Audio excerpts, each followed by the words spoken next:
when I'm coming in across this way, I want to make sure that I come out here far enough again that I don't just create all of a sudden an end to this.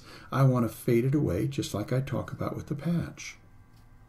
With the sphere, you want to be able to fade it. The closer you get to the light, you want to be able to fade it.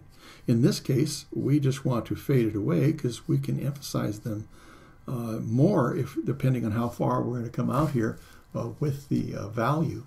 But we might very well want to do that shadow. I don't know that it's necessary. And I hope that all of you realize you do not have to draw everything that's in your photo reference. So many of you get caught up in that.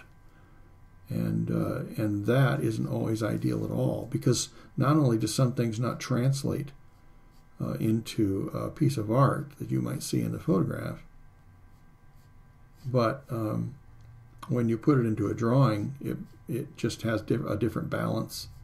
It obligates you to a lot of things, draws attention away from your subject often. Now, again, I may say, okay, hey, well, let's make these,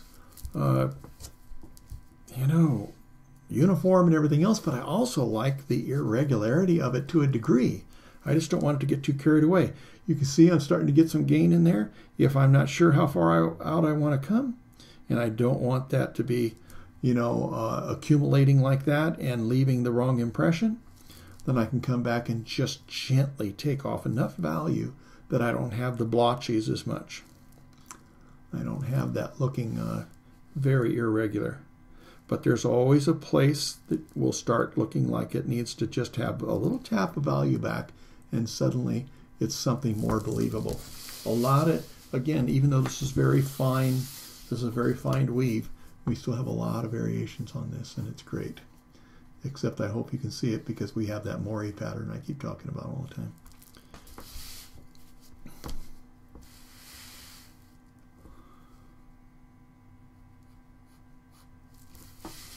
Let's come back up here now and just see if I can create this. Now remember, unless you have a controlled stroke, all I'm going to be doing is filling in a solid space if I'm not careful. I want to maintain the spacing. Spacing is critical.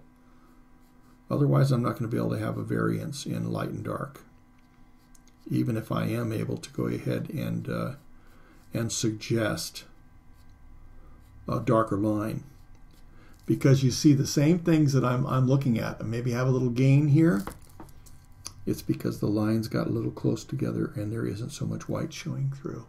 So I've got to be able to come in and open it up again so that it doesn't just become misrepresenting what's going on. I'm going to look in the screen and see where is that. And it is amazing. I can't tell exactly where some of these dots are on my drawing itself, but I can see it in the camera as I look up at my monitor here. And so it's another thing that can help that is to continually be working from different directions, because the light direction will even, show you consistencies or inconsistencies. You can think you have everything just right, you turn it around, and suddenly I have, maybe a little different impression than what I thought. Okay, I'm going to come in here and try and do a little bit of this diagonal here. Hey, I hope you enjoyed that video, and if you did, subscribe below, and also share it with your friends. So we'll see you in the next one.